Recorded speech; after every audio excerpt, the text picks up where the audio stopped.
7 mois après le divorce, Lucas aperçut Madeleine de manière inattendue au milieu d'une place bondée. Elle portait une robe simple, une main reposant doucement sur son ventre manifestement arrondi. En un instant, son monde s'effondra.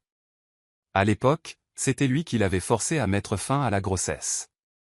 Elle avait hoché la tête en silence, disant froidement « Je ferai ce que tu dis ». Il l'avait cru, puis il était parti. À partir de ce moment, il avait pensé avoir tout perdu. L'enfant qui n'avait jamais eu la chance de prendre sa première inspiration, et la femme qu'il avait autrefois aimée de tout son cœur. Pendant 7 mois, Lucas avait vécu dans un état de vide, consumé chaque jour par le regret. Mais maintenant, la vérité était mise à nu. Madeleine n'avait jamais avorté. Elle était partie en silence, choisissant d'élever cette petite vie toute seule. Qu'avait-il perdu? Une femme, un enfant, un foyer qui avait été à sa portée, mais qu'il n'avait jamais su chérir. Salut la famille Soul Stories, nous sommes sur le point de commencer un tout nouveau voyage d'amour. Commentez d'où vous nous regardez, pour que nous puissions voir que notre famille Soul Stories est présente dans le monde entier. Le manoir se dressait à la lisière de la ville, à l'écart des rires animés qui fusaient au-delà de ses grilles. À l'intérieur, le dîner se déroulait comme d'habitude, 2 personnes assises l'une en face de l'autre, une longue table à manger s'étirant entre elles, et un silence si lourd que le cliquetis de l'argenterie contre la porcelaine paraissait presque glacial. Lucas était assis droit, le regard vide, levant de temps en temps une fourchette de nourriture sans vraiment la goûter. À l'autre bout de la table, Madeleine avait la tête légèrement inclinée, ses petites mains arrangeant soigneusement la nourriture dans son assiette. Elle accomplissait cette tâche avec une régularité imperturbable, comme si c'était une habitude profondément ancrée, même si elle savait qu'il n'offrirait jamais ne serait-ce qu'un sourire reconnaissant. La luxueuse demeure, avec ses hauts plafonds, ses grandes baies vitrées et ses fauteuils en cuir brillant, aurait dû être remplie de la chaleur de la vie de famille. Au lieu de cela, elle n'exsudait qu'une froideur, ressemblant plus à une salle d'exposition qu'à un foyer. Lucas n'était pas exactement cruel, mais depuis l'enfance, il avait grandi dans l'ombre de son père, un homme autoritaire et froid qui considérait toujours les émotions comme une faiblesse. Son père disait souvent, un homme n'a pas besoin d'amour. Le mariage est un devoir. Tu choisis une fille convenable, tu as des enfants, et c'est tout. Tout le reste ne fait que t'épuiser. Lucas entendit ces mots à plusieurs reprises tout au long de sa jeunesse, à tel point qu'une fois adulte, il ne savait même plus ce que signifiait le véritable amour. Et lorsque son père arrangea le mariage avec Madeleine, une jeune femme douce et obéissante issue d'une famille convenable, Lucas ne protesta pas. Il l'accepta comme s'il signait un contrat, et non comme le début d'une vie commune. À l'opposé, Madeleine entra dans ce mariage avec confiance et un amour sincère. Elle aimait vraiment Lucas, non pas pour son milieu familial ou sa richesse, mais parce qu'elle croyait en la sévérité de son regard, pensant qu'au fond se cachait un cœur qui attendait d'être réveillé. Chaque matin, elle préparait son café exactement comme il l'aimait. Chaque soir, elle essayait d'entamer de petites conversations sur les voisins qui plantaient des fleurs ou sur le livre qu'elle venait de finir, mais ses réponses n'étaient que des hochements de tête distraits ou, pire, un silence complet. Parfois, Madeleine souriait pour elle-même et se murmurait intérieurement, « Un jour, il changera. Un jour, il reconnaîtra mon amour. » Mais chaque jour qui passait, cet espoir s'éteignait peu à peu, comme une bougie soufflée par un courant d'air dans une pièce froide. À l'intérieur du manoir, le silence n'était pas seulement l'absence de son. C'était une présence vivante, qui se glissait dans chaque pièce, remplissant tout l'espace. Quand Lucas passait devant Madeleine sans lui jeter un regard, quand les repas se terminaient sans un seul mot de remerciement, le silence ne faisait que s'épaissir. Madeleine essayait de combler le vide avec de la tendresse. Elle accrochait des rideaux de couleur claire, plaçait des fleurs fraîches dans des vases en cristal et glissait des petits mots dans la poche de sa veste en disant « J'ai rêvé que tu souriais la nuit dernière » ou « Le temps est si beau aujourd'hui, j'aimerais que nous puissions nous promener ensemble. » Lucas les lisait, les gardait, mais ne répondit jamais. Il ne méprisait pas ces mots. Il ne lui laissait qu'un sentiment de culpabilité étouffant, comme s'il avait une dette qu'il ne pourrait jamais rembourser. Et au lieu d'y faire face, il choisissait le silence. Chaque soir après le dîner, Lucas se retirait dans son bureau, s'enfouissant sous des papiers ou restant assis, immobile, avec un verre de vin à la main. Madeleine s'asseyait sur le porche, écoutant le vent balayer le jardin. Ils vivaient sous le même toit, mais semblaient habiter 2 mondes entièrement séparés. Parfois, Lucas regardait sa silhouette sous la douce lueur du porche. Une petite partie de lui voulait s'approcher, dire quelque chose, mais les paroles de son père résonnaient toujours dans son esprit, l'amour ne fait que te rendre faible. Ne le laisse pas te gouverner. Alors il se détournait, laissant passer une autre chance. Cette nuit-là ne fut pas différente. Après le dîner, Lucas s'assit avec un livre ouvert devant lui, bien que ses yeux n'en lussent pas un seul mot. Madeleine débarrassa tranquillement la table, le léger bruit de la vaisselle étant le seul son dans la maison. Dehors, le vent bruissait dans les arbres, son murmure ressemblant à des chuchotements lointains. Madeleine leva les yeux vers son mari. Il était assis, immobile, calme et détaché, comme si le monde lui-même ne pouvait jamais l'atteindre. Une tristesse fugitive traversa son regard avant qu'elle ne baisse à nouveau les yeux et ne continue sa tâche. Entre les murs de ce manoir, il y avait trop de silence. Des silences plus longs que n'importe quelle conversation, plus profonds que n'importe quelle blessure. Et jour après jour, heure après heure, ces silences les éloignaient doucement l'un de l'autre. Madeleine ne savait plus quelle force il lui restait pour continuer à attendre. Lucas pensait toujours qu'il n'avait pas besoin d'amour. Mais ce qu'aucun d'eux ne réalisait, c'est que chaque silence posait les fondations d'une tragédie qui ne pourrait jamais être réparée. Cette nuit-là, une pluie battante se mit soudain à tomber, le son de ses coups contre les vitres rendant le manoir déjà froid encore plus désolé. Madeleine était recroquevillée dans le salon, la tête lui tournait, son front était brûlant. Depuis le matin, elle sentait son corps faiblir, mais elle s'était tout de même forcée à préparer le dîner et à ranger la maison comme d'habitude. Elle ne voulait pas que Lucas s'inquiète, ne voulait pas qu'il se sente accablé par elle. Mais lorsqu'elle se leva pour ranger le dernier plat, ses jambes flanchèrent soudainement. Tout son corps se mit à trembler, des sueurs froides apparurent tandis que sa respiration devenait lourde. Elle se mordit la lèvre, essayant de se stabiliser, mais l'obscurité obscurcit rapidement sa vision. Lucas entendit le bruit et se retourna. Il vit sa femme se tenant le front, tremblant violemment, son visage pâle comme si tout son sang s'était retiré. Sa poitrine se serra, et une peur soudaine l'envahit, un sentiment qu'il pensait avoir oublié depuis longtemps. « Madeleine » cria-t-il, sa voix rauque et remplie de panique. Sans réfléchir, Lucas se précipita et attrapa son corps frêle avant qu'il ne s'effondre sur le sol froid. Il n'avait jamais vu Madeleine aussi fragile. Sa main toucha sa peau brûlante, et pour la première fois depuis des années, il ressentit une véritable peur. Lucas se dépêcha de trouver des médicaments, mais l'armoire ne contenait rien d'utile. Dehors, la tempête faisait rage, la pluie martelant et le vent hurlant. Il attrapa un imperméable et se précipita dans la nuit. Les rues étaient désertes, seul le tambourinement de la pluie sur les toits subsistait. Il courut presque frénétiquement jusqu'à la seule pharmacie encore ouverte, son corps trempé. À son retour, Lucas était à bout de souffle, tenant un sac de médicaments et des serviettes propres. Il allongea soigneusement Madeleine sur le lit, plaça un linge chaud sur son front, essuya sa sueur et changea la serviette à plusieurs reprises. De toute la nuit, il ne la quitta pas des yeux. Dans la faible lueur de la lampe, le visage de Madeleine était rougi par la fièvre, ses lèvres murmurant doucement son nom dans son inconscience. Lucas serra fermement sa petite main, écoutant chaque respiration laborieuse, son cœur se tordant de douleur. Qu'est-ce que j'ai fait pendant toutes ces années? Pourquoi ne lui ai-je jamais accordé autant d'attention avant? Se demanda-t-il, mais la seule réponse était un vide béant. Il changea la serviette, écarta ses cheveux trempés de sueur et murmura des mots qui le surprirent lui-même en sortant de ses lèvres. Tout ira bien. Je suis là. Je ne vais nulle part. Cette nuit fut plus longue que toutes les nuits que Lucas avait jamais connues.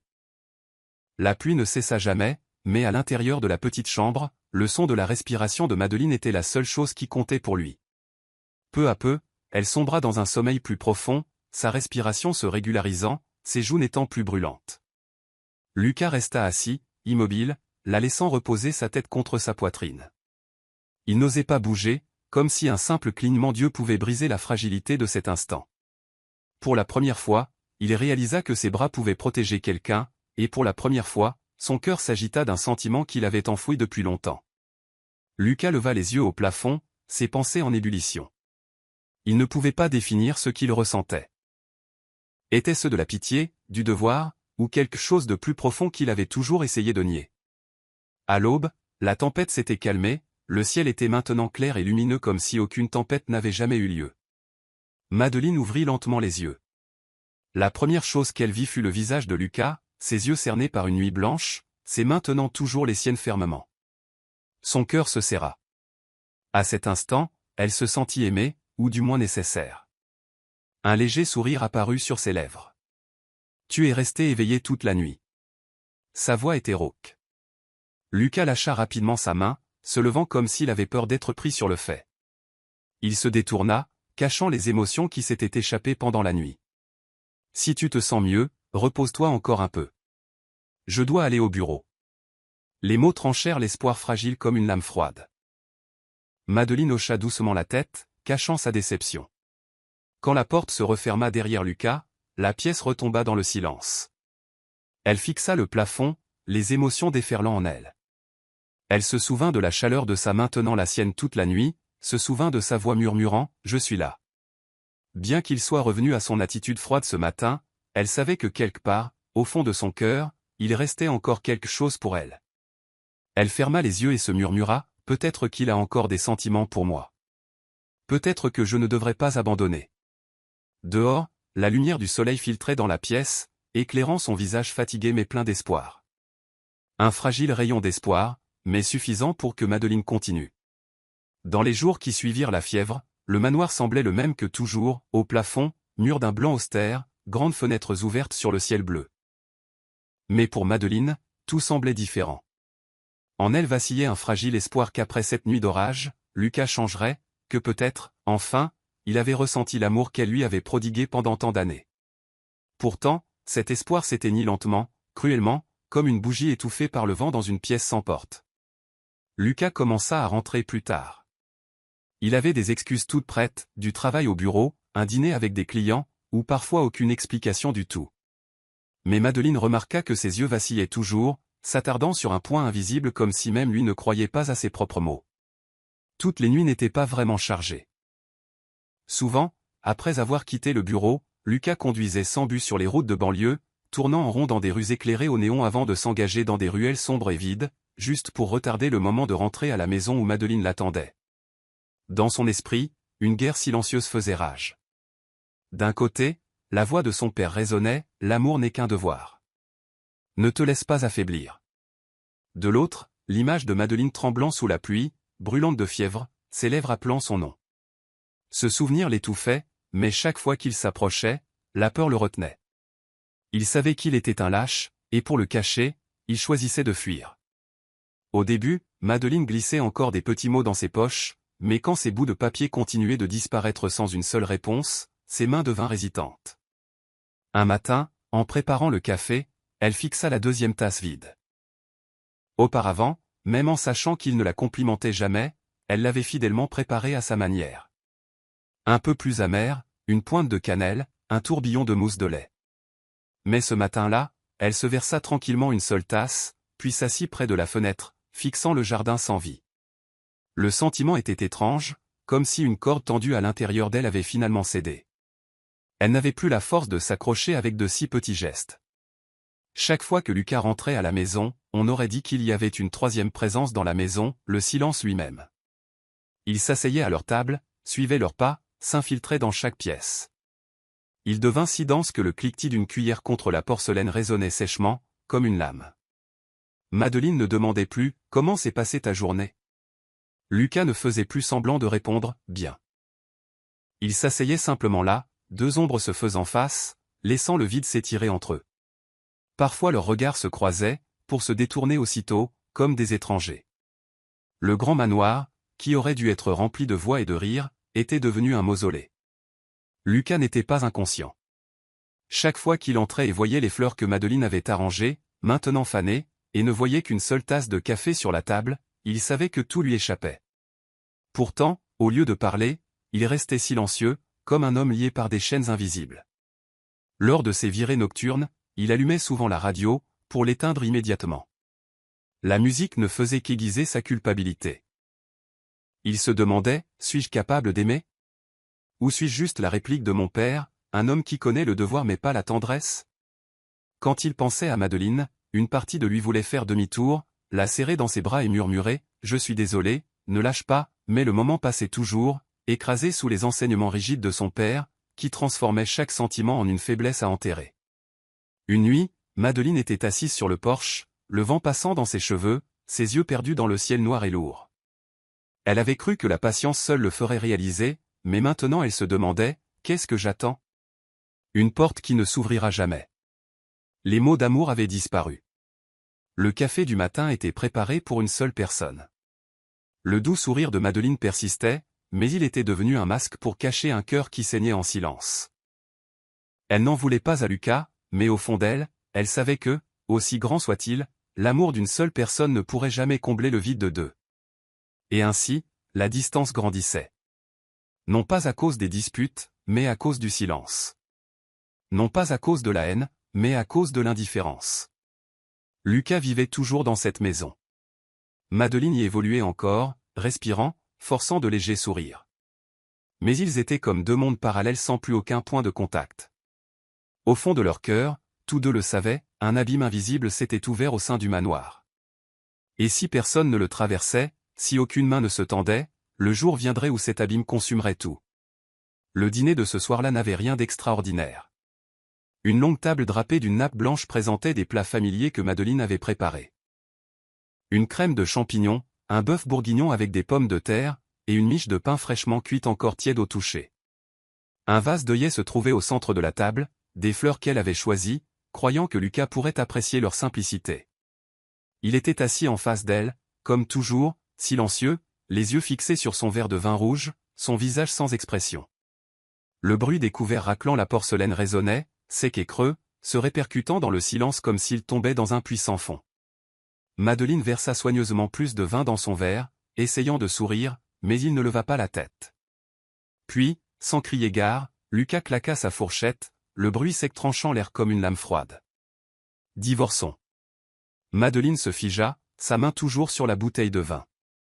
Elle crut avoir mal entendu. Ses yeux écarquillés cherchèrent sur son visage une correction, un léger sourire pour balayer cela comme un lapsus, mais Lucas ne détourna pas le regard. Son regard était direct, détaché, comme s'il venait d'énoncer une évidence. « Je ne t'ai jamais aimé. » Les mots sortirent lentement, froids comme l'acier, sans hésitation, sans tremblement. À cet instant, Madeleine eut l'impression que son monde entier explosait. Les jours d'attente, les nuits passées à écrire des petits mots, les innombrables matins où elle préparait son café, tout vola en éclats, comme du verre tombant sur un sol en pierre. Son cœur battait si fort qu'il l'étouffait presque, mais extérieurement, son visage resta d'un calme déconcertant. Aucun sanglot n'éclata, aucun mot de reproche. Madeleine posa doucement la bouteille, prenant une longue inspiration pour calmer ses mains tremblantes. Elle refusait de le laisser la voir s'effondrer. Elle refusait de lui laisser penser que son amour était une faiblesse. À l'intérieur, son cœur se fragmentait. Chaque éclat lui entaillait profondément la poitrine, chaque respiration la brûlait de douleur. Pourtant, elle ravala tout, gardant ses lèvres fermes. Lucas resta silencieux après sa confession. Il s'était attendu à ce que Madeleine pleure, le supplie, se mette en colère, mais elle ne le fit pas. Elle resta simplement assise là, fixant son assiette comme si elle décidait de la meilleure façon de la débarrasser. Pas de sanglots, pas de questions. Et c'est précisément ce calme qui le troubla, le rendit presque paniqué. Il prit une autre gorgée de vin, essayant de rassembler son courage pour maintenir sa façade de froideur. Mais lorsque ses yeux revinrent sur Madeleine, il remarqua à quel point ses yeux étaient rouges, non pas de larmes qui débordaient, mais de larmes impitoyablement retenues. Cette vue fit se tordre quelque chose en lui, mais il se détourna rapidement, effrayé par sa propre faiblesse. Le dîner se termina dans un silence suffocant. Madeleine se leva, débarrassant soigneusement chaque plat. Ses mouvements restaient stables, sans hâte, comme si elle s'était préparée à ce moment depuis toujours. Lucas la regarda, le cœur chancelant. Il voulait qu'elle brise une assiette, qu'elle lui crie dessus, qu'elle fasse n'importe quoi de suffisamment violent pour qu'il ne se sente pas le seul coupable. Mais Madeleine ne le fit pas. Elle plaça le plat dans l'évier, ouvrit le robinet et laissa l'eau couler bruyamment, noyant le silence insupportable de la pièce. Des gouttelettes éclaboussaient, se brisant comme des sanglots étouffés contraints de rester cachés. Madeleine resta là un long moment, le dos droit, les épaules tremblant légèrement. Sa main serra l'assiette si fort que ses jointures blanchirent, avant de la laisser finalement glisser dans l'eau savonneuse. Quand elle se retourna, ses yeux étaient secs. Aucune larme ne tomba, mais la lumière en eux avait disparu. « Je comprends. » Sa voix était douce, presque un soupir. Lucas voulut dire plus, mais les mots ne venaient pas.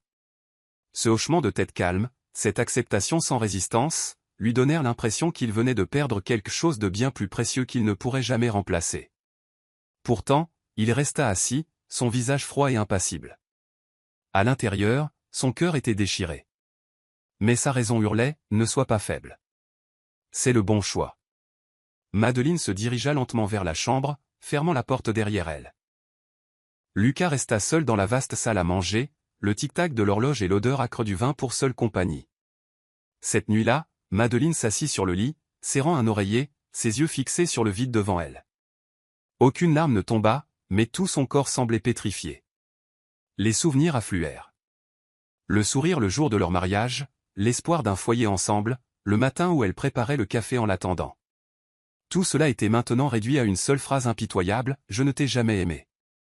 Son cœur était brisé, mais au sein de la douleur, une vérité silencieuse émergea. Elle ne pouvait pas continuer ainsi pour toujours. Un mariage bâti uniquement sur le devoir et dépourvu d'amour était destiné, tôt ou tard, à prendre fin. Quant à Lucas, il resta seul dans son bureau cette nuit-là, son verre vide et rempli à nouveau. Il essaya de se convaincre qu'il venait de les libérer tous les deux. Mais chaque fois qu'il fermait les yeux, le regard rougi de Madeleine revenait, le poignardant comme un couteau rouillé. 2 jours après cette cruelle conversation, Madeleine sentit quelque chose de différent dans son corps. Elle se sentait constamment fatiguée, étourdie. Son sens du goût avait changé. Et, plus révélateur encore, son cycle menstruel s'était soudainement arrêté.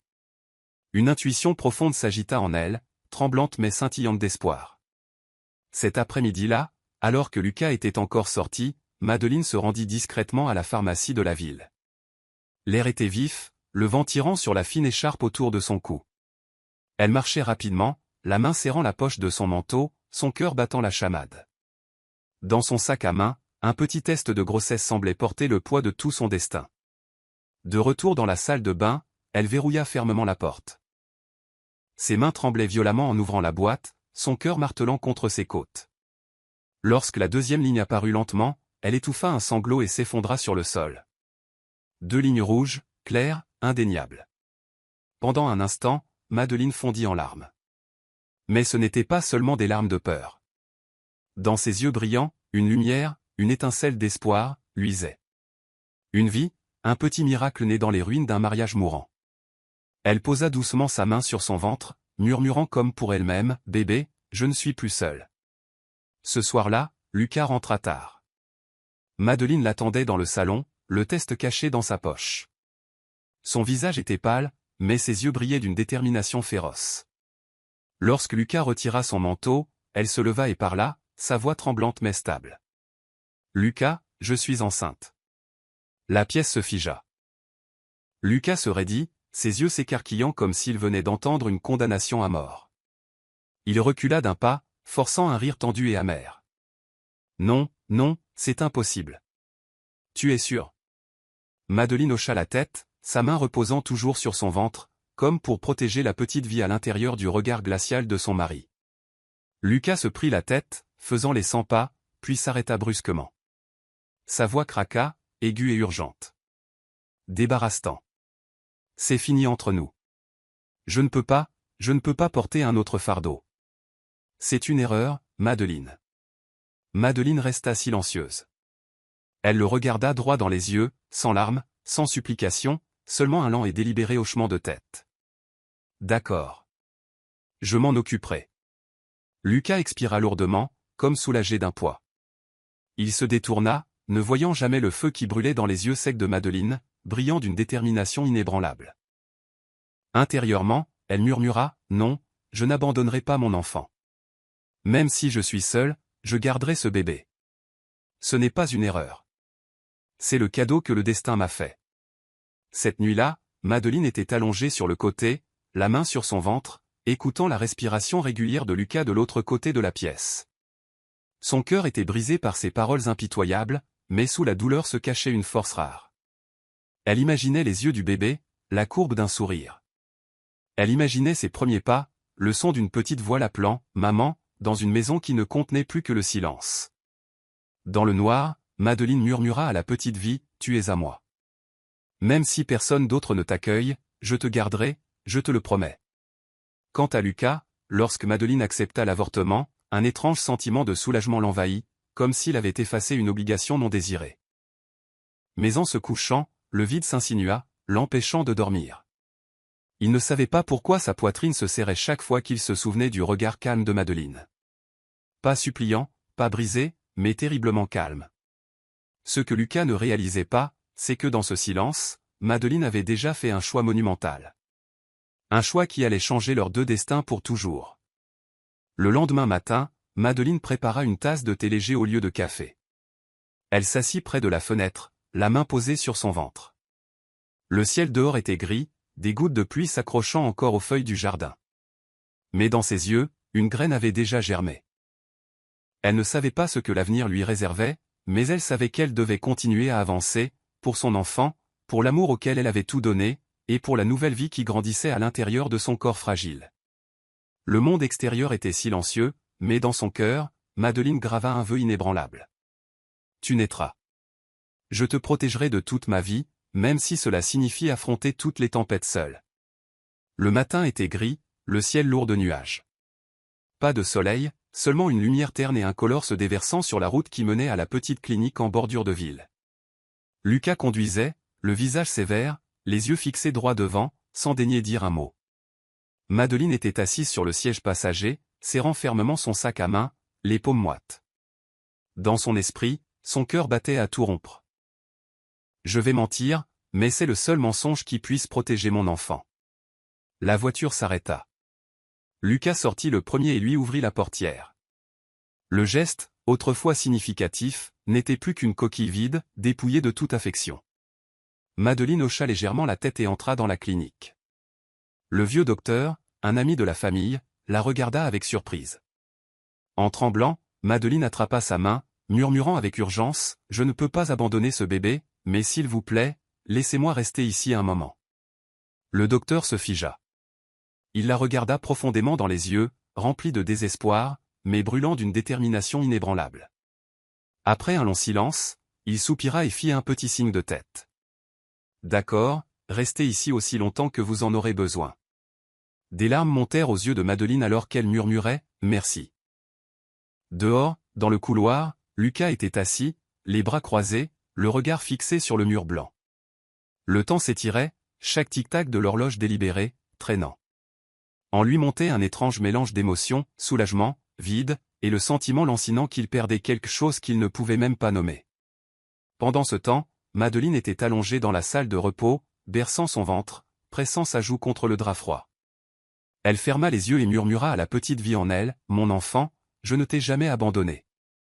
Je te protégerai, quoi qu'il en coûte. » Des larmes silencieuses glissèrent, s'imprégnant dans l'oreiller. Quand la porte s'ouvrit, Madeleine apparut, le visage pâle et épuisé. Elle inclina légèrement la tête, sa main se pressant instinctivement contre son ventre avant de la laisser rapidement retomber pour que Lucas ne le remarque pas. Lucas se leva d'un bond, se dirigeant vers elle. Ses yeux balayèrent son visage blafard. « C'est fait ?» Sa voix était rauque, tendue. Madeleine hésita une seconde, puis leva la tête, son regard se verrouillant au sien. Ses lèvres se pressèrent avant de lâcher 3 mots. « C'est fini maintenant. » Les mots étaient froids, définitifs, comme un couteau tranchant son propre cœur. Lucas se figea. Il hocha la tête, ne demandant rien de plus, un hochement de tête lourd de soulagement, mais au fond de ses yeux vacilla une trace d'autre chose, un vide, presque une déception. Sur le chemin du retour, aucun des deux ne parla. La voiture roulait sur des rues jonchées de feuilles mortes, silencieuses comme un enterrement pour quelque chose de mort depuis longtemps. Cette nuit-là, Madeleine était assise dans sa chambre, la lampe de bureau projetant une lueur pâle sur son visage cendré. Devant elle se trouvaient les papiers de divorce que Lucas avait préparés des semaines auparavant. Elle prit le stylo et signa lentement, chaque trait de son écriture saignant la douleur. À côté des papiers se trouvait une petite note.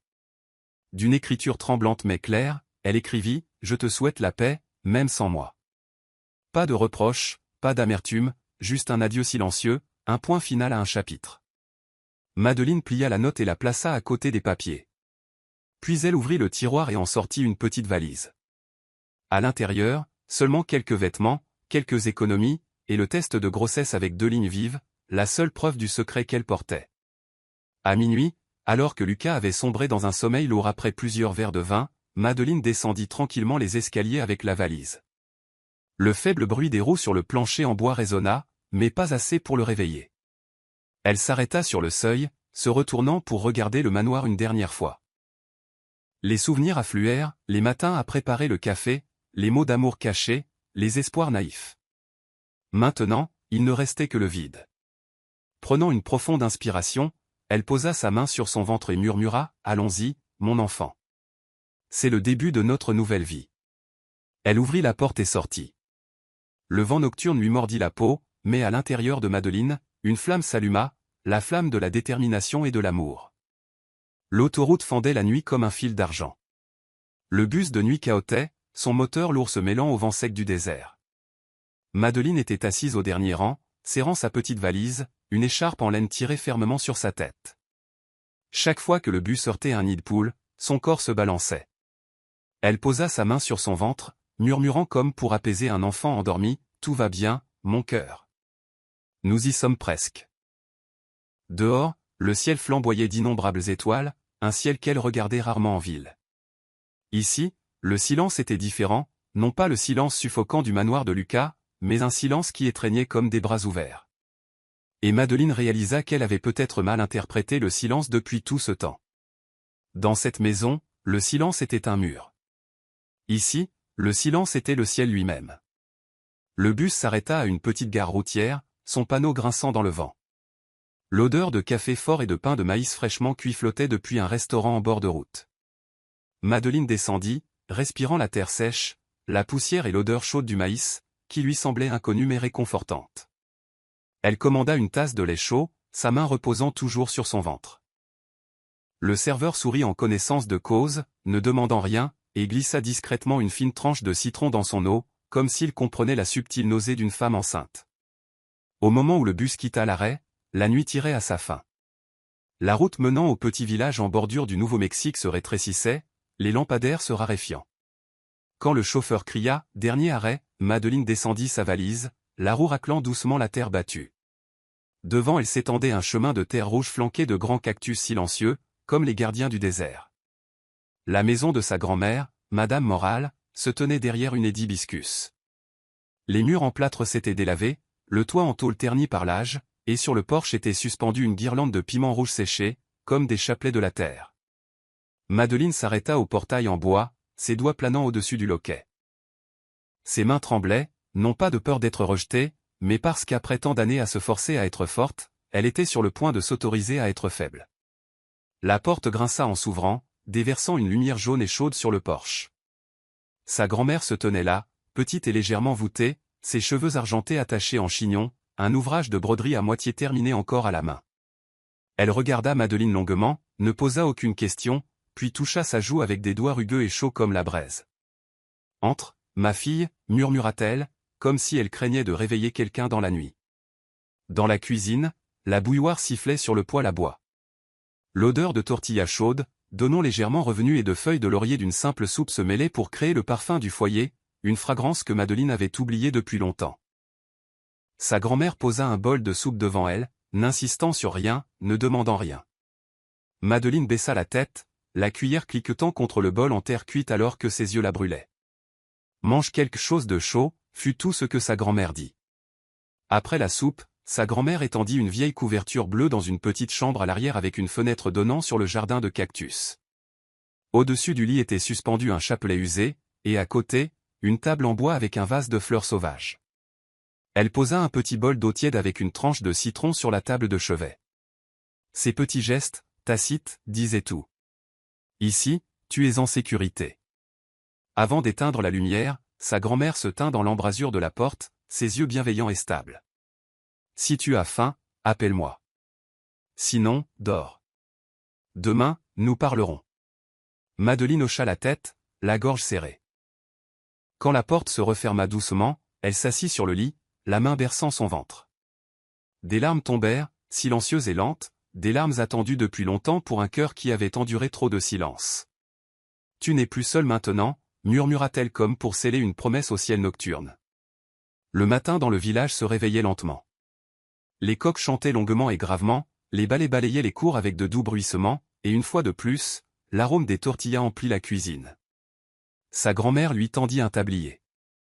Mange d'abord, puis aide-moi à écosser le maïs. Des mains occupées apaisent le cœur. Des mains occupées apaisent le cœur. La simple phrase dénoua les nœuds à l'intérieur de Madeline.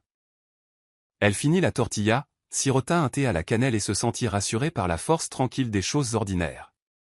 Elles sortirent dans la cour, terre battue marron, pot d'aloès, un petit réservoir d'eau en ciment et une corde à linge tendue sous le soleil du matin. Ses premières tâches furent de secouer les vieux vêtements, de les étendre pour les faire sécher, puis de s'asseoir avec sa grand-mère pour écosser le maïs. Les grains claquaient dans une bassine en métal, chaque son un rythme régulier, la ramenant au présent. Quand le soleil monta plus haut, sa grand-mère désigna la petite pièce à côté de la cuisine. « Ma vieille machine à coudre. Si tu veux raccommoder ou coudre, utilise-la. Les gens ici ont toujours besoin de faire réparer des vêtements. Tu ne manqueras pas de travail. » Madeline toucha le bois lisse et usé par le temps, et une vague de proximité l'envahit, un moyen de vivre, un moyen d'élever son enfant de ses propres mains. La journée se passa en petites tâches, balayer la cour, arroser les cactus, mélanger la semoule de maïs et plier le linge chauffé par le soleil. À midi, sa grand-mère l'emmena au puits du village, lui montra comment tirer l'eau et lui indiqua la petite clinique voisine. Tous ceux qu'elle croisait saluaient sa grand-mère de hochements de tête et de sourires discrets, pas de commérage, pas de questions indiscrètes. Ici, le silence était respecté, comme le vent.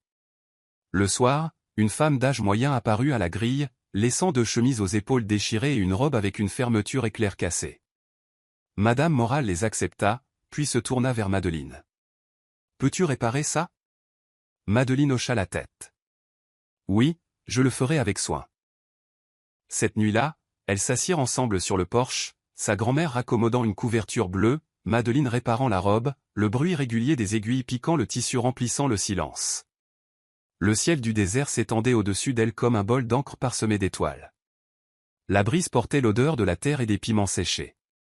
Sa grand-mère parla lentement, comme si elle s'adressait à l'obscurité elle-même. Ici, les gens ne parlent pas beaucoup. Mais quand ils aiment longtemps. Madeline leva les yeux vers le ciel, se sentant enveloppée de chaleur. Elle ne savait pas ce que l'avenir lui réservait, seulement que chaque point qu'elle cousait était un pas en avant, une respiration plus profonde, un peu moins de peur. Elle commença à faire des listes, rendez-vous chez le médecin, l'argent gagné des réparations, plan de repas pour les jours où elle se sentirait malade. L'écriture soignée et régulière lui donnait l'impression de recoudre sa vie. Quelques jours plus tard, sa grand-mère l'emmena à la clinique. La petite pièce était simple, ses murs en plâtre s'effritant, le Doppler fœtal vieux mais propre. Une infirmière plaça l'appareil sur le ventre de Madeline et sourit. « Écoutez. » Un faible rythme emplit l'air, rapide, régulier, comme un oiseau tapant à une fenêtre. Madeline retint son souffle. Sa grand-mère lui serra la main. À cet instant, tout le bruit du monde disparut. Seul le petit battement de cœur martelant contre sa poitrine, contre la main de sa grand-mère, contre les murs délavés. Madeline pleura. Cette fois, ses larmes étaient comme la pluie, la rare pluie du désert qui porte des graines de verdure. Sur le chemin du retour, sa grand-mère ne dit rien de plus, seulement, tu n'as pas besoin d'être forte toute seule. Quand tu es fatiguée, appuie-toi sur moi. Quand tu as peur, dis-le-moi. Le reste, laisse-le au ciel. Madeline rit à travers ses larmes. Tu ne parles jamais beaucoup, grand-mère, mais chaque mot est vrai. Trop parler donne soif, haussa les épaules sa grand-mère, les lèvres s'incurvant légèrement. Les premières semaines dans le village se déroulèrent ainsi. Peu de mots, beaucoup de tâches. Moins de panique, plus de respiration profonde. Madeline apprit à accepter les courges des voisins et à offrir en retour des coutures soignées. Apprit à étendre le linge avec le vent pour éviter la poussière. Apprit à se sentir comblée même avec une garde-robe à moitié vide et des pièces qui remplissaient à peine sa paume. Elle coupa des chutes de tissu, assemblant une petite couverture en bleu et jaune doux, chaque point une salutation à l'avenir. Mon enfant, voici ta couverture. Une nuit sur le porche, Madeline ouvrit son carnet. Elle écrivit, jour 1. Un nouveau départ. Écrire moins, vivre plus. Quand j'ai peur, toucher mon ventre. Quand je suis triste, écouter le vent. Puis elle leva les yeux vers le ciel nocturne profond. Quelque part au loin se trouvait l'homme qu'elle avait laissé derrière elle. La douleur persistait, mais elle ne la dominait plus. Elle reposait tranquillement comme une cicatrice fraîche, tendre au toucher, mais preuve qu'elle avait vécu, enduré et s'était échappée. Tout ira bien, dit Madeleine à son ombre. J'apprendrai à être forte mais pas endurcie, douce mais pas faible. Le vent fit bruire la guirlande de piments rouges sur le porche, crépitant comme une petite salve d'applaudissements. À l'intérieur, sa grand-mère s'éclaircit la gorge et appela « Rentre, mon enfant. Demain, il fera beau. » Madeleine Rose plia la couverture de bébé à moitié cousue et posa de nouveau sa main sur son ventre. Ici, dans ce village tranquille, sous le vent du désert et le ciel étoilé, elle commença son nouveau voyage, une vie de refuge caché, de travail manuel, de guérison à chaque respiration tout en nourrissant un battement de cœur qui lui enseignait déjà le vrai sens du courage. Famille Soul Stories, si vous regardez sur une autre chaîne, revenez à la maison chez nous, sur Soul Stories, où des dizaines de milliers d'auditeurs et de partageurs se réunissent. Après le divorce, Lucas pensait qu'il se sentirait soulagé. Le tribunal, les signatures, le sceau rouge, tout cela s'était refermé comme une porte qui claque. Mais en retournant au manoir vide, il réalisa qu'il se tenait au bord d'un vide sans fond. Les murs peints en blanc lui renvoyaient l'écho de ses pas, froid et vide comme du métal raclant contre du métal. Il allait au travail plus tôt, restait plus tard. Le déjeuner était avalé à son bureau, café serré, l'écran de l'ordinateur brillant toute la nuit. Des amis l'invitèrent dans des bars et il accepta. Une autre fois, il accepta de faire de la randonnée. Quelques aventures éphémères suivirent, de jolis visages sous des lumières tamisées, des rires au bon moment, des mains posées légèrement sur ses épaules. Mais chaque fois qu'il rentrait chez lui, le parfum persistant sur son col sentait comme un rappel du vide. Personne n'avait sa place ici. Certaines nuits, il allumait toutes les lumières de la maison et mettait la musique à fond. Mais quand la chanson se terminait, le silence avalait à nouveau tout. Il coupait la musique, laissait l'obscurité grimper sur les chaises, recouvrir le plafond, remplir le creux dans sa poitrine. Le sommeil était pire. Il se réveillait au moindre craquement ou à des rêves flous d'elle se détournant, fermant la porte, ne le regardant plus jamais. Une fois, en nettoyant la chambre, Lucas trouva un pull de Madeleine coincé sous le lit. Il le sortit, épousseta la poussière, le posa sur le matelas, puis le reprit, pressant son visage dans l'odeur délavée du tissu. Plus de jasmin, juste la faible odeur de coton imprégné de soleil. Et pourtant, son cœur se serra comme s'il était étreint. Il rit, un son rauque et brisé, se détestant d'être secoué par un fantôme de parfum. Dans les jours qui suivirent, il commença à jeter des choses, des cadres photos, des livres qu'il n'avait jamais lus, des coussins que Madeleine avait autrefois soigneusement arrangés sur le canapé. Il les fourra dans des boîtes et les scella avec du ruban adhésif, comme si jeter les choses pouvait jeter les souvenirs. Mais une fois le couvercle fermé, les souvenirs ne firent que revenir plus lourds, plus épais. Ce jour-là, il plut. Lucas monta à l'échelle pour vérifier les fuites dans le grenier. La poussière et l'odeur de vieux bois étaient pesantes. En écartant des boîtes, il remarqua une boîte à chaussures marron délavée, sans marque, non scellée. Son couvercle bâillait légèrement, comme s'il attendait une main pour l'ouvrir. Il la posa et s'accroupit. À l'intérieur se trouvait un carnet recouvert de tissu bleu pâle. Pas de nom. Seulement une petite entaille dans le coin, comme la cicatrice d'un coup de cutter. Lucas hésita. Ce n'était clairement pas à lui. Mais ses doigts touchèrent la couverture, l'ouvrirent, comme guidés par quelqu'un d'autre. La première page ne contenait qu'une seule ligne, à l'encre noire fine, écrire moins. Vivre plus. L'écriture était familière. Soignée. Stable. Celle de Madeleine. Il tourna les pages. Chaque entrée était une journée, ou juste quelques lignes, parfois une seule phrase. Pas de longues plaintes. Pas d'amertume. Mais chaque mot était comme une goutte d'eau, tapotant régulièrement contre sa surface gelée. Il est rentré tard aujourd'hui. J'ai préparé du café et je l'ai laissé sur la table. Il a refroidi point je l'ai vidé. Ce n'est rien. Demain, j'en ferai plus. Nuit pluvieuse. J'avais de la fièvre. Il a changé la serviette pour moi toute la nuit. J'ai entendu que mon cœur avait encore un son. J'ai acheté des œillets. Il n'a rien dit. Ce n'est rien. Je les ai achetés parce que je les aime. J'ai essayé de moins sourire. De moins parler. Je suis restée plus silencieuse pour voir si quelqu'un le remarquerait. Personne ne l'a fait. Ce n'est rien. Ce n'est rien. Ces deux mots tournaient et retournaient, comme un refrain obsédant qu'elle utilisait pour ne pas s'effondrer. Lucas déglutit difficilement. Soudain, il se sentit comme un intrus, piétinant la lumière de quelqu'un avec des bottes boueuses. Mais sa main continuait de tourner les pages. J'ai posé ma main sur sa poitrine pendant qu'il dormait. J'ai entendu son cœur battre, bas et lent. Je pensais que c'était un foyer. Mais quand il s'est réveillé, le foyer a fermé ses portes à clé. Une goutte de pluie s'infiltra par le toit, s'écrasant sur le front de Lucas. Il ne l'essuya pas. Ne scia même pas. Il resta assis, immobile, lisant encore, laissant chaque courte ligne le transpercer comme une aiguille cousant un vieux tissu déchiré. Mais plus elle cousait, plus il réalisait qu'il ne réparait pas une étoffe. Ses mains étaient trop rudes, effilochant chaque fibre. Sur une autre page, l'écriture était plus ferme que d'habitude. Si un jour je pars, ce ne sera pas parce que j'ai cessé d'aimer. Ce sera parce que je m'aime enfin, moi aussi. Lucas ferma le carnet.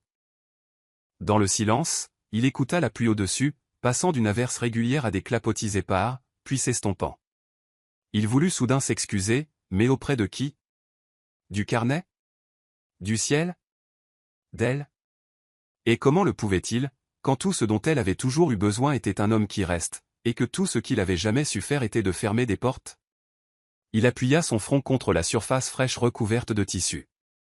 Le regret s'épaissit dans sa poitrine, solide et lourd, comme une pierre logée derrière ses côtes. Ce n'était pas une douleur aiguë. C'était un poids si écrasant que même expirer était épuisant. Cette nuit-là, Lucas s'endormit sur le canapé, son nouveau rituel d'auto-punition. La maison était sombre. Dehors, la pluie avait cessé, mais le vent hurlait encore à travers les arbres. Il glissa dans un sommeil fragmenté, et une porte blanche apparut dans son rêve. Poignée en acier froid, l'odeur piquante d'antiseptique, un long couloir, des rangées de chaises en plastique, l'horloge qui faisait tic-tac, lent, insupportablement lent. La porte s'ouvrit. Madeleine sortit. Son visage était pâle sous la lumière fluorescente, ses lèvres délavées comme des pétales écrasés par la pluie. Elle le regarda, silencieuse. Sur l'ourlet de son manteau, une tache sombre s'étendait comme une obscurité humide. « C'est fait, dit-elle sèchement. J'y ai mis fin. » Lucas se jeta en avant, lui saisissant le poignet. Froid. Vide. Quand il ouvrit la main, il n'y avait pas de pouls. Il baissa les yeux sur sa paume, maculée d'une vague marque rouge. Le tic-tac se transforma en le fin vagissement d'un nouveau-né, puis se dissolut comme si quelqu'un tournait le bouton du volume. Il se réveilla en sursaut, la sueur trempant sa chemise. La pièce était immobile, sans couloir, sans lumière blanche et sans odeur d'antiseptique. Seulement de la poussière de bois flottant dans la faible lueur des rideaux. Lucas s'assit, se tenant la tête, le rêve coincé dans sa gorge, laissant le goût métallique de la peur. Il se leva, alla à la cuisine et mit de l'eau à bouillir. La bouilloire siffla, la vapeur s'enroulant comme une fumée pâle. Il attrapa la mauvaise tasse. Pas la sienne, celle de Madeleine. Son bord en porcelaine était légèrement usé par d'innombrables gorgées. Il la reposa rapidement, sa paume brûlante comme si elle avait touché du charbon. Le lendemain, Lucas descendit le carnet et le plaça dans le tiroir supérieur de son bureau. Il pensait que s'il pouvait voir la couverture en tissu bleu, il se souviendrait de la façon dont Madeleine aimait, calme, constante, sans fioritures, sans défense. Il commença même à écrire quelques lignes lui-même, non pas pour elle, mais pour lui. Ce soir, je suis rentré à 21h. Personne n'attendait. Je suis resté à la porte plus longtemps que d'habitude avant de tourner la clé. J'ai cru un jour que le devoir suffisait. Ce n'est pas le cas. Le devoir est un cadre. L'amour est la maison. Je n'ai jamais construit de maison. Ce soir-là, il n'alla pas au bar. Il conduisit à travers la ville à la place, passant devant une boulangerie encore ouverte tard, devant le terminal de bus vide. Sur un banc de pierre près de la gare, une fille dormait contre sa valise. Il pensa soudain à une nuit. Peut-être que Madeleine, elle aussi, s'était assise comme ça, serrant sa valise, décidant de quitter sa vie pour toujours sans un regard en arrière. La pensée lui fora la poitrine comme une tarière. De retour à la maison, il ouvrit le placard et trouva le vieux pull de Madeleine, son écharpe fine qu'elle portait toujours quand le vent tournait. Il les plia soigneusement et les plaça sur l'étagère la plus haute. De petites choses silencieuses, mais chacune prouvait que quelqu'un avait été là un jour. Quelqu'un qui allumait les lampes, préparait le café, achetait des œillets, et écrivait « Ce n'est rien » pour porter tout le poids de ce qui n'était pas. Lucas éteignit les lumières et s'assit dans le noir. Le regret n'était plus une idée. C'était devenu sa façon de respirer, son nouveau battement de cœur, plus lent, plus lourd. Et sous tout cela, le rêve du couloir blanc l'attendait de nouveau comme une question sans réponse. Tout avait-il vraiment été terminé, ou la seule chose qu'il avait terminée était-elle la dernière chance de rester? Il ferma les yeux, écoutant sa poitrine. Le battement solitaire résonnait comme un marteau contre une porte creuse. Quelque part au loin, il crut entendre un autre rythme, petit, rapide, persistant, comme un oiseau tapant sur une fenêtre. Mais quand il ouvrit les yeux, il n'y avait que le vent qui sifflait à travers le toit et un homme en ruine assis dans son vaste manoir vide, attendant quelque chose qu'il ne pouvait même pas nommer. 7 mois plus tard, la ville entra dans sa saison sèche, la place centrale flamboyait comme un disque d'argent géant réfléchissant le soleil. Les fontaines scintillaient et les enfants poussaient des cris de rire en poursuivant les pigeons. Lucas déambulait lentement sous des rangées d'érables, ses pas sans but comme il l'avait été les week-ends précédents. Il voulait seulement échapper à la maison, qui était remplie de trop d'obscurité. S'arrêtant à un petit stand de pâtisserie, il sentit l'odeur de beurre chaud et de cannelle s'élever du four, un arôme doux et réconfortant. Il tenait une tasse de café, ses mains tremblant légèrement, ses yeux dérivant sur la foule, puis il se figea. De l'autre côté de la rue, dans une autre boulangerie, une femme en robe de coton bleu pâle parlait aux commerçants. Sa main reposait instinctivement, protectrice, sur son ventre, un ventre rond, sans équivoque. Ses cheveux étaient attachés en arrière, quelques mèches tombant sur son oreille, son visage plus mince qu'auparavant, mais portant un calme étrangement serein. La tasse glissa de la main de Lucas, le couvercle sauta, le liquide sombre éclaboussant le trottoir. Le léger fracas résonna à ses oreilles comme le tonnerre. Tous les autres bruits autour de lui s'évanouirent, noyés jusqu'à ce qu'il ne reste qu'une seule image. Madeleine. Son nom frappa son esprit sans réfléchir. Son cœur sombra. Les souvenirs s'écrasèrent. Le couloir blanc, ces mots, j'y ai mis fin. Ses mains tachées de quelque chose de rouge et d'indistinct. Les pages du journal remplies d'interminables, ce n'est rien. Mais la vérité exposée devant lui était indéniable. Madeleine n'avait jamais avorté. Elle portait cet enfant depuis 7 mois, seule. Il avança, chaque pas chancelant, comme s'il marchait sur de vieilles erreurs. Il s'arrêta à quelques pas seulement. Madeleine payait, un mince sourire aux lèvres, puis se tourna et passa devant lui sans un regard. Lucas le vit clairement, son visage usé et fragile, mais dans ses yeux il y avait une résolution ferme, une sorte de paix épineuse n'appartenant qu'à ceux qui ont enduré de longues tempêtes. Il voulut l'appeler. Ses lèvres s'entr'ouvrirent, puis se refermèrent, non pas par crainte qu'elle ne l'entende pas, mais par crainte qu'elle l'entende. Madeleine traversa près de la fontaine, s'arrêta pour arranger la lanière de sa sandale, sa main revenant à son ventre. Ce simple geste transperça la poitrine de Lucas comme un couteau. Il s'affaissa sur le trottoir, enfouissant son visage dans ses mains. La vérité le déchira. Son mensonge, j'y ai mis fin, avait été pour sauver le bébé et pour le sauver lui aussi de sa propre lâcheté. Un garçon passa en courant, sa pierre jouée roulant contre la chaussure de Lucas, le ramenant au présent. Il leva la tête. Madeleine s'était éloignée, sa silhouette élancée s'estompant dans la foule. Lucas se redressa d'un bond, prêt à la poursuivre, mais les centaines de mots qui tourbillonnaient dans son esprit se brisèrent en poussière. « Je suis désolé. Est-ce que ça va ? Je serai là. » Tout était vide de sens si elle ne souhaitait plus les entendre. Il se laissa tomber lourdement sur un banc, griffant la peinture écaillée. Dans sa tête, le rêve du couloir blanc revint, mais cette fois la porte s'ouvrit, non pas sur une clinique froide. Elle s'ouvrit sur une pièce ensoleillée, avec un berceau et une couette bleue et jaune citron, mais sans lui. Laissé devant la porte, il n'entendit que le cri d'un bébé, non pas strident, mais aigu, fort, insistant comme le minuscule battement de cœur qu'il avait autrefois abandonné.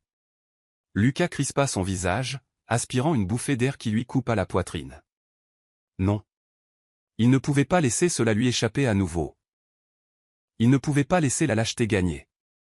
Il sortit son téléphone, son numéro avait disparu. Pas d'adresse. Seulement de vagues indices. Un nom. Moral. Un désert brûlé par le soleil avec des cactus et des ristras de piments rouges se balançant sur les porches, qu'elle avait mentionné un jour.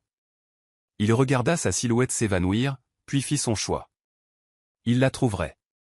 Même si cela signifiait fouiller les gares routières et les cliniques communautaires. Même si tout ce qu'il pouvait faire était de s'asseoir sous un porche, de transporter de l'eau, de changer des ampoules ou de garder un berceau, il le ferait. Non par devoir, mais parce qu'enfin il comprenait. L'amour n'est pas une promesse. C'est une présence. Lucas se leva et se dirigea vers le parking. En chemin, il s'arrêta à un kiosque d'information touristique pour une carte. Un bénévole aimable marqua quelques petits villages du sud avec des maternités. Il prit une photo, la remercia, puis retourna à la boulangerie pour acheter 2 pains à la cannelle chaud. Il n'était pas sûr pourquoi, peut-être parce que la cannelle lui rappelait toujours cette nuit pluvieuse où il avait veillé à son chevet. De retour à sa voiture, il ouvrit la boîte à gants et posa le journal en tissu bleu sur le siège passager. Écrire moins. Vivre plus, murmura-t-il. D'accord. Il quitta le parking, les pneus roulant sur des plaques de soleil brisées.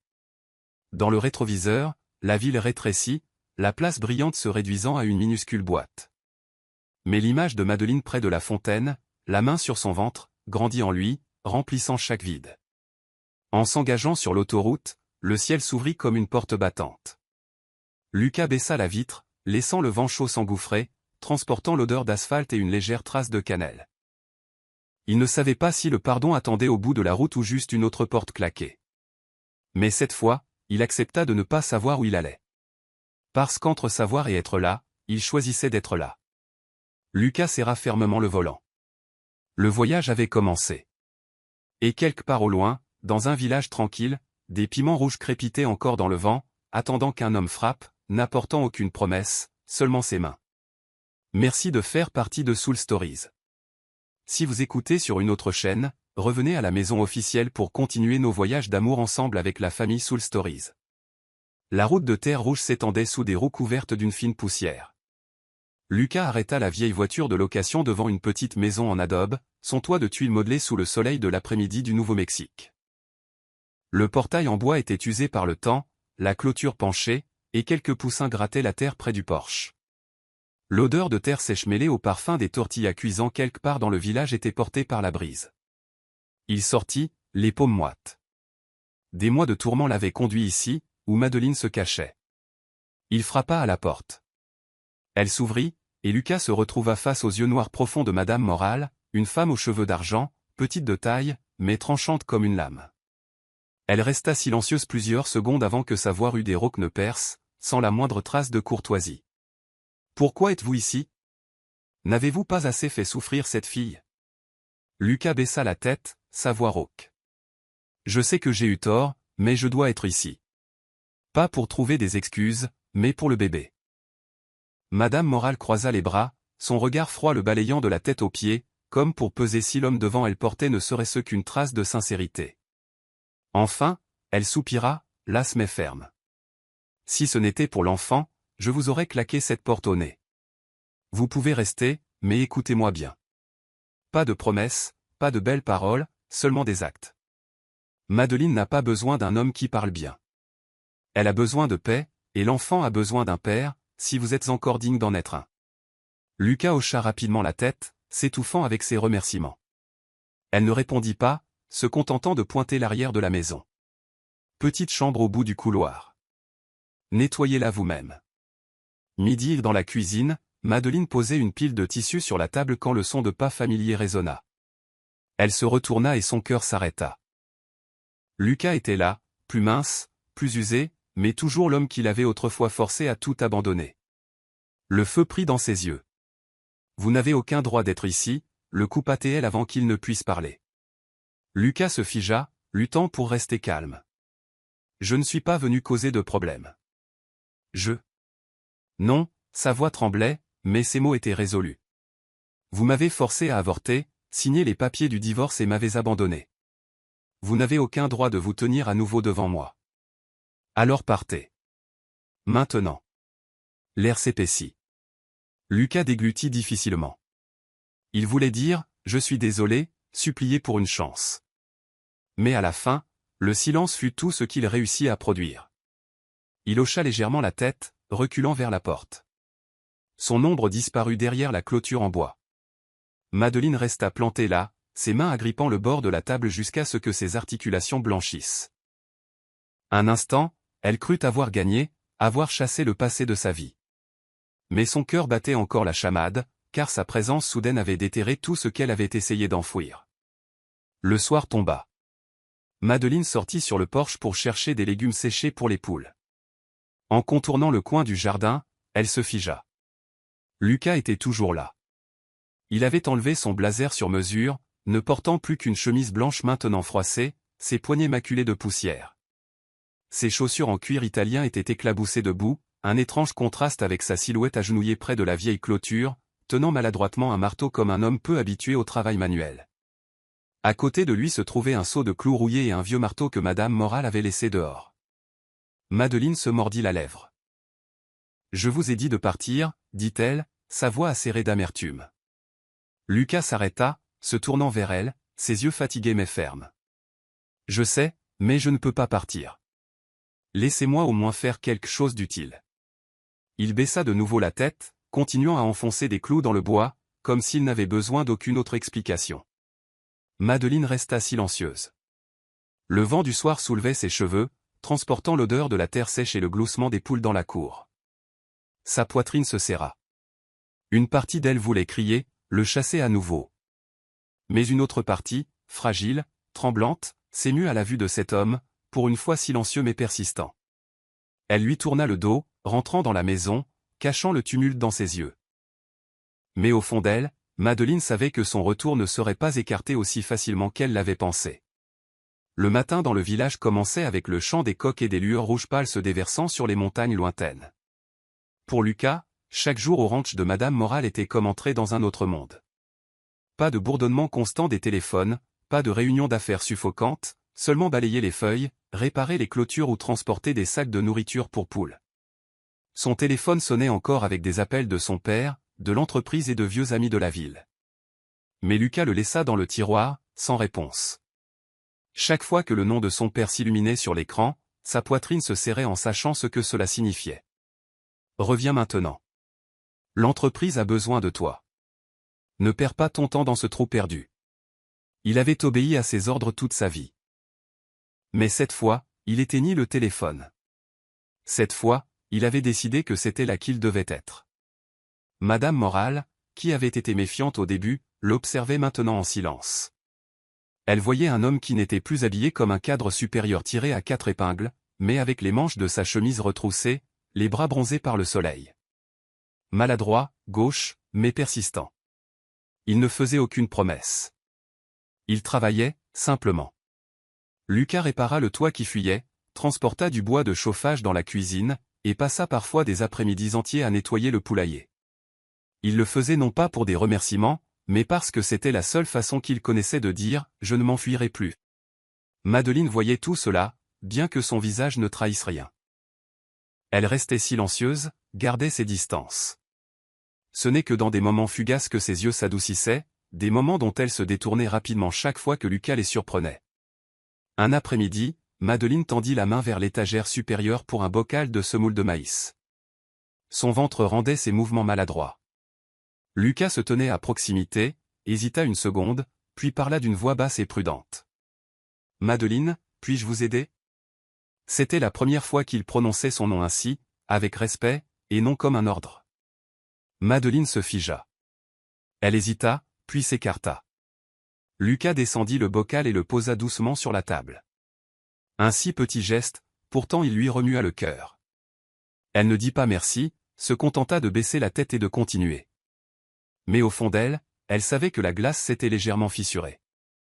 Un autre jour, Lucas se débattait avec le robinet extérieur. Ses mains, autrefois habituées à signer des contrats de plusieurs millions de dollars, tâtonnaient avec des clés et des vis. L'eau jaillit de partout, trempant sa coûteuse chemise blanche. Il tressaillit, trébuchant, trempé. Madeleine, qui observait depuis le porche, ne put s'en empêcher. Un rire s'échappa, léger, clair, surprenant même pour elle. Depuis combien de temps n'avait-elle pas ri ainsi? Lucas leva les yeux, écarquillée, accueillant le son rare de son rire. Pendant un battement de cœur, l'espace entre sembla plus petit. Madeleine se détourna rapidement, cachant le sourire qui persistait sur ses lèvres. Mais Lucas sut que quelque chose avait changé. Le jour de son examen de contrôle, Madeleine se dirigea vers le vieux pick-up. Elle se figea en voyant Lucas debout, lui tendant les clés. « Vous n'êtes pas obligé de venir, dit-elle fermement. La réponse de Lucas fut calme. « Je ne veux pas manquer ça. » Elle voulut refuser, mais soupira. Elle savait qu'elle ne pourrait pas l'arrêter s'il était déterminé. Et c'est ainsi qu'ils roulèrent ensemble sur la route poussiéreuse jusqu'à la petite clinique de la ville. Un silence lourd, rompu seulement par le bourdonnement du vieux moteur. À l'intérieur, Madeleine s'allongea tandis que le médecin pressait du gel froid sur son ventre. Le moniteur vacilla, montrant la petite silhouette qui bougeait à l'intérieur. Le rythme régulier d'un battement de cœur emplit la pièce. Lucas était assis à côté d'elle, les mains serrées, les yeux embués. Pour la première fois, il voyait l'enfant qu'il avait un jour tenté de rejeter. Des larmes montèrent, coulant sur son visage.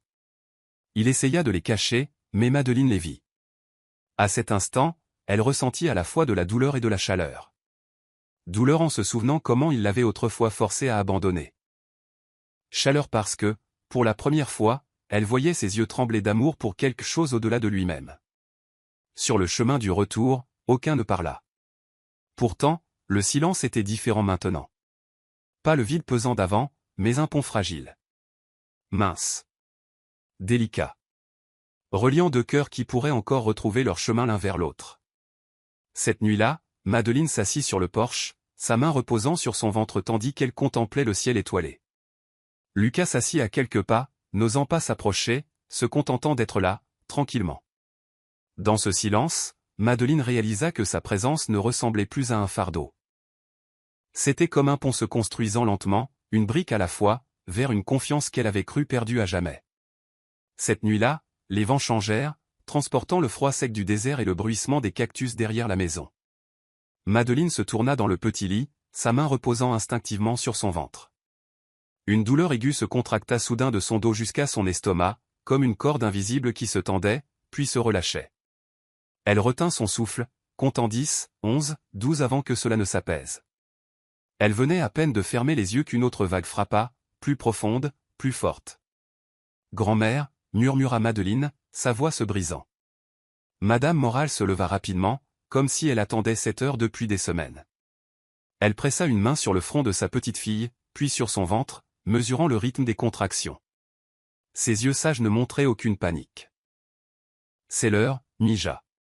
Respire comme je t'ai appris. » Lentement, profondément. Lucas était encore éveillé dehors sur le porche, vérifiant le verrou du portail. La voix de la vieille femme traversa la cour sombre. « Lucas !» Il accourut, le cœur battant à tout rompre. Les yeux de Madeleine vacillèrent vers lui, humides et résolus. Une autre contraction la saisit, si forte que sa vision se brouilla. Il balbutia, maladroit, désespéré. « Quoi ? Qu'est-ce que je dois faire ? » La voiture, ordonna Madame Moral. Le sac est prêt. Appelez l'hôpital.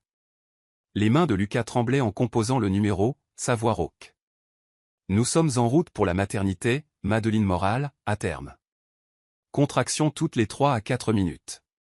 Restez calme, conduisez prudemment, répondit la voix posée de l'infirmière. Nous serons prêts.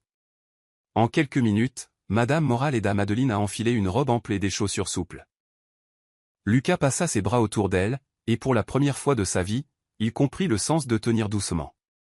Chaque pas qu'elle faisait était comme si elle portait un monde entier en elle. Il ouvrit la portière, l'aida à s'installer, attacha la ceinture, puis courut au siège du conducteur. La route la nuit scintillait sous les phares. Le désert s'étendait des deux côtés comme d'interminables rubans noirs. Lucas serrait fermement le volant, les yeux rivés sur la ligne blanche. Chaque fois que Madeleine haletait, il comptait ses respirations, répétant comme un mantra, « Respire profondément. Expire. Bien. Je suis là. » Depuis la banquette arrière, Madame Moral posa une main sur son épaule. « Calme-toi, mon fils. » C'était la première fois qu'elle l'appelait ainsi. La lueur néon de l'hôpital rural apparut comme une île brillante. Lucas freina brusquement à l'entrée des urgences, se précipita pour un fauteuil roulant et souleva Madeleine avec précaution. Les portes coulissantes s'ouvrirent, l'odeur d'antiseptique les submergeant. Une infirmière se hâta. Nom de la mère? Madeleine Moral. Accompagnant? Lucas hésita, puis affermit son regard. Je suis le père. Les mots tombèrent, lourds, solides, comme un vœu. L'infirmière hocha la tête, le notant, son ton professionnel mais chaleureux. D'accord, papa. Par ici. Madame Moral resta dans la salle d'attente, les mains jointes, les lèvres murmurant une vieille prière. Elle était assise, immobile, comme les piliers de pierre qui avaient bravé les tempêtes sur son porche. À l'intérieur, l'obstétricien et 2 infirmières travaillaient avec une efficacité rodée. Le moniteur traçait le rythme cardiaque du bébé en points clignotants. Le bip régulier, bip, bip, sonnait comme une petite chanson.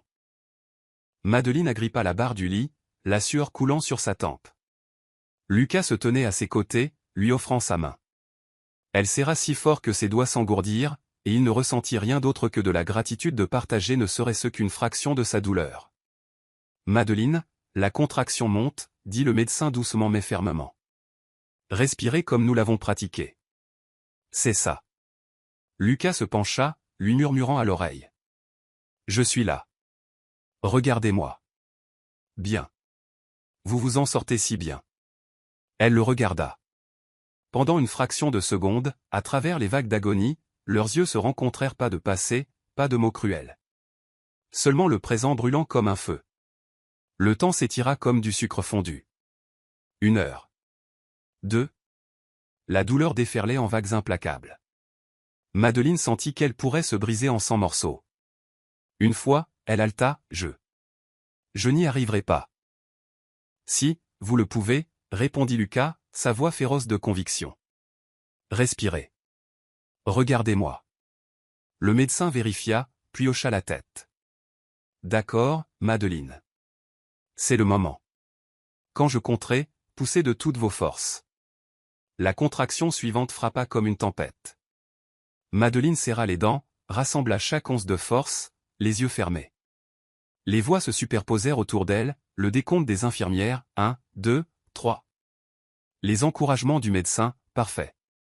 Le murmure incessant de Lucas, vous êtes incroyable, Madeleine. Je suis là. Elle haleta, sa tête tombant sur son épaule. Il lui essuya le front avec un linge chaud, ses propres mains tremblant. Une autre vague arriva, et elle cria, poussant comme si elle donnait son âme entière. L'air s'épaissit, et le son lui-même sembla disparaître. Et puis, un nouveau son déchira le silence. Un cri. Aigu. Clair. Puissant. Le premier cri de la vie, sonnant comme une cloche. Une infirmière s'exclama doucement. Le médecin souleva le petit corps, le nettoya vivement et coupa le cordon. Une petite fille en bonne santé. Madeleine s'effondra, des larmes coulant non de douleur, mais d'une joie intense. Lucas resta figé, chaque nerf à vif. Puis soudain, une lumière. Quand l'infirmière posa l'enfant sur la poitrine de Madeleine, peau chaude contre peau, les petites mains du bébé s'ouvrirent et se fermèrent, ses cris s'adoucissant en gémissements. Madeleine la berça, son menton effleurant la couronne humide, ses yeux brillant d'une lumière que Lucas n'avait jamais vue auparavant, la lumière d'une étoile privée. L'infirmière se tourna vers lui avec un sourire. « Vous voulez la tenir, papa ?» Il hocha la tête, les lèvres tremblantes. Ses mains reçurent le paquet incroyablement léger qui pesait plus lourd que tout son cœur. Le bébé se calma dans ses bras, les yeux mi-clos, la bouche se plissant comme si elle cherchait une histoire. Lucas prit une inspiration brusque pour retenir son sanglot. « Bonjour. » Sa voix se brisa. La petite fille à son papa. 2 larmes tombèrent, chaudes, sur sa petite main. Il lui embrassa doucement le front, enivré par l'odeur de lait et de peau de nouveau-né. Un petit bracelet entourait son poignet, le nom de sa mère. Maintenant avec le mot « père » ajouté. Il le fixa, réalisant qu'une porte qu'il avait fui si longtemps s'était ouverte, ne laissant aucun retour possible. Le médecin termina les dernières étapes, la voix chaleureuse. La mère et l'enfant sont tous 2 stables. Félicitations à la famille. Famille. Le mot traversa Lucas comme un courant, à la fois tendre et électrique. Il leva les yeux vers Madeleine. Elle le regardait tenir leur fille, les yeux grands ouverts d'émotion, ses lèvres formant un sourire las et sans défense. « Merci, souffla-t-elle, faible comme un soupir. « Non, c'est à moi de vous remercier, répondit-il, la voix rauque. Merci de l'avoir gardé. D'avoir gardé une chance pour moi. » Madeleine ne répondit pas. Elle tendit seulement la main, essuyant une larme de sa joue. Un geste simple, doux comme une couette posée sur une nuit froide. Madame Moral posa un bouquet d'œillets sur la table, admirant tranquillement l'enfant rose et endormi. Ses yeux s'adoucirent en demandant « Quel sera son nom ?» La pièce devint silencieuse, chaque souffle suspendu. Lucas se figea, se tournant vers Madeleine. Il savait qu'il n'avait aucun droit de décider. Ce droit était perdu depuis longtemps. Sa poitrine se serra en attendant. Madeleine baissa les yeux sur le petit ange dans ses bras. De minuscules doigts se recroquevillèrent, sa petite tête nichée contre sa poitrine. Une seule larme glissa de l'œil de Madeleine, non de douleur, mais d'une joie douce et incroyable. Elle prit une profonde inspiration et murmura « Emma ». Le nom flotta comme le vent du désert, mais emplit toute la pièce. Lucas vacilla, des larmes se libérant. Il le répéta, sa voix tremblant comme une prière. « Emma ». La petite fille à son papa. Il ne dit rien de plus. Pas de revendication, pas d'intrusion. Seulement la répétition de son nom avec toute la révérence et l'amour qu'il venait de découvrir en lui. Madeleine lui jeta un coup d'œil. Ses yeux étaient fatigués, toujours prudents. Mais l'espace d'un instant, une autre lumière y brilla, comme si elle voyait un homme transformé. Non plus celui qui l'avait forcé à jeter ce qui comptait le plus. Emma s'agita, poussa un léger cri, puis retomba dans un sommeil paisible. Lucas regarda la scène et sentit qu'enfin, après tant d'années stériles, son cœur avait trouvé un foyer. La petite maison dans la plaine du Nouveau-Mexique n'était plus aussi silencieuse qu'auparavant. Le vent du désert sifflait toujours à travers la clôture en bois. Mais maintenant, il se mêlait aux cris aigus d'un nouveau-né. Aux pas pressés dans la nuit. Et au rire doux quand quelqu'un parvenait enfin à la calmer. Chaque jour, Lucas avait l'impression d'apprendre une toute nouvelle langue. La langue d'être un père. Ses premières nuits, il s'asseyait près du berceau, les yeux rougis, mais patient. Tâtonnant avec le lait en poudre dans la cuisine. Le lait se renversait sur le comptoir. Il l'essuyait rapidement, secouant le biberon jusqu'à ce que ses mains tremblent. Emma ne faisait que pleurer plus fort jusqu'à ce que Madeleine apparaisse, saisissant le biberon. Son visage pris entre l'irritation et l'amusement. « Laissez-moi faire. Vous êtes nul à ça. » Lucas se gratta la tête, embarrassé mais déterminé. « Alors apprenez-moi pour que je puisse le faire la prochaine fois. » Madeleine se figea un instant. Elle ne l'avait jamais entendu dire de tels mots auparavant. Autrefois, il avait toujours cru que les petites corvées appartenaient aux femmes, tandis qu'il restait silencieux ou partait simplement. Mais maintenant, ses yeux étaient sincères, comme un étudiant qui voulait vraiment apprendre. Il apprit aussi à changer les couches. Au début, il tenait la couche à l'envers, si maladroitement qu'Emma hurlait à plein poumon. Madeleine rit, vraiment rit pour la première fois depuis des mois, sans retenue. Lucas se tourna vers elle, son visage s'illuminant et sourit aussi, sans la moindre trace de honte. Il sut alors que c'était dans ces petits moments maladroits qu'il avait la chance de prouver qu'il pouvait rester non pas avec des promesses, mais avec des actes. Une nuit, Emma pleura sans fin, refusant de dormir. Madeleine était épuisée, son corps encore fragile de l'accouchement, ses yeux cernés de fatigue. Lucas souleva le bébé, arpentant la pièce sombre, fredonnant un air qu'il se souvenait à peine, faux. Maladroit. Pas beau, mais constant. Lentement, Emma se calma. Du lit, Madeleine observait sa silhouette se balançant sous la lumière de la lampe. Et pour la première fois, elle vit en lui l'image d'un vrai père. Le changement ne concernait pas seulement Lucas.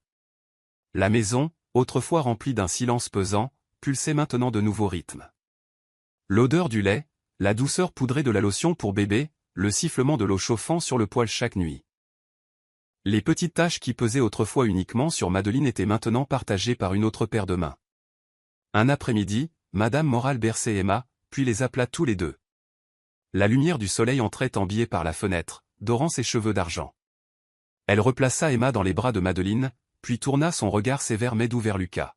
« Elle vous appartient maintenant. » Madeleine se raidit, serrant Emma plus fort. Lucas s'assit à côté d'elle, sa main tremblant sur le bras du fauteuil. Il n'osait pas toucher Madeleine, mais à l'intérieur il sentait quelque chose de nouveau, un sens de la responsabilité, et même un sentiment d'honneur.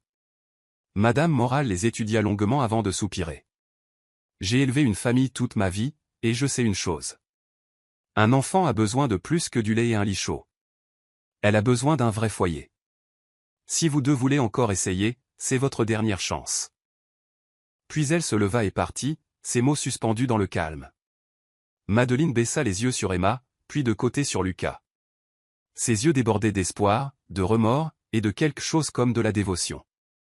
Mais les blessures en elle n'avaient pas encore guéri. « Je ne vous ai pas pardonné, dit-elle doucement, fermement. Lucas hocha la tête, ses propres yeux humides. « Je sais. Je n'attends pas un pardon immédiat. Tout ce que je demande, c'est la chance, que vous voyez que j'ai vraiment changé. » Madeleine resta silencieuse. Emma s'agita, ses petits doigts s'agrippant au tissu du chemisier de sa mère. Ce battement de cœur fragile l'adoucit. Sans répondre, elle se décala et tendit le bébé à Lucas. Il tint Emma comme pour la première fois, les mains tremblantes. Il la pressa contre sa poitrine. Elle cligna une fois des yeux, poussa un léger soupir, puis se rendormit. Madeleine le regarda, et quelque chose d'inconnu monta en elle. Le sentiment que peut-être une famille commençait à prendre forme. Pas encore entière, mais possible. Cette nuit-là, elle s'allongea à côté du berceau, écoutant la respiration régulière d'Emma et les pas silencieux de Lucas qui allaient et venaient. Changeant une couche, préparant un biberon, bordant la couverture plus solidement. La maison qui avait autrefois gémi sous le silence portait maintenant un nouveau rythme. Le rythme d'une famille. Madeleine ferma les yeux et se murmura, peut-être. Et pour la première fois depuis des années, son sommeil vint plus facilement. Plus léger, comme un pont fragile commençant à se tendre entre deux cœurs autrefois brisés. Le temps passa, et l'hiver au Nouveau-Mexique s'adoucit en de chaudes journées de printemps. Dans la petite maison en adobe, la vie avait trouvé un nouveau rythme. Les pleurs et les babillages d'Emma, les douces berceuses de Madeleine, et les pas réguliers de Lucas arpentant le sol avec le bébé dans ses bras chaque nuit. L'homme qui s'était autrefois lié à des bureaux aux murs de verre et à des contrats de plusieurs millions de dollars se consacrait maintenant aux plus petites tâches.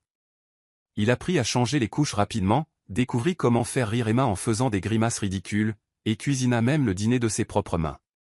Même si ce n'était qu'un simple œuf brouillé, il était plein d'efforts. Et chaque fois que Madeleine était lasse, il emportait tranquillement Emma sur le porche, lui offrant une rare poche de paix. Madeleine voyait tout cela. Pas une fois, pas deux, mais des centaines de fois.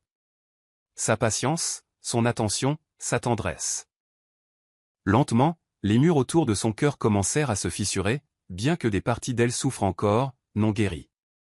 Cette nuit-là, la pleine lune était haute, déversant une lumière d'argent sur la vieille cour en briques. Emma dormait profondément dans son berceau, sa respiration douce et régulière comme une mélodie tranquille.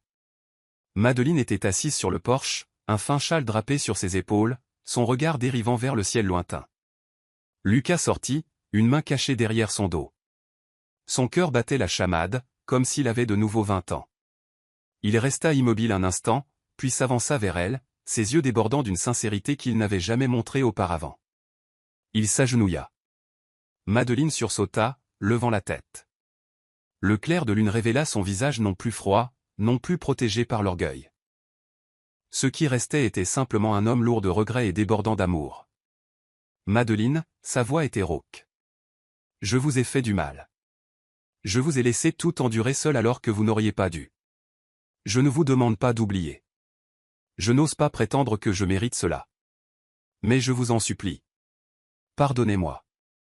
Laissez-moi rester à vos côtés et avec notre enfant, pour le reste de ma vie. Il leva la main et ouvrit une petite boîte.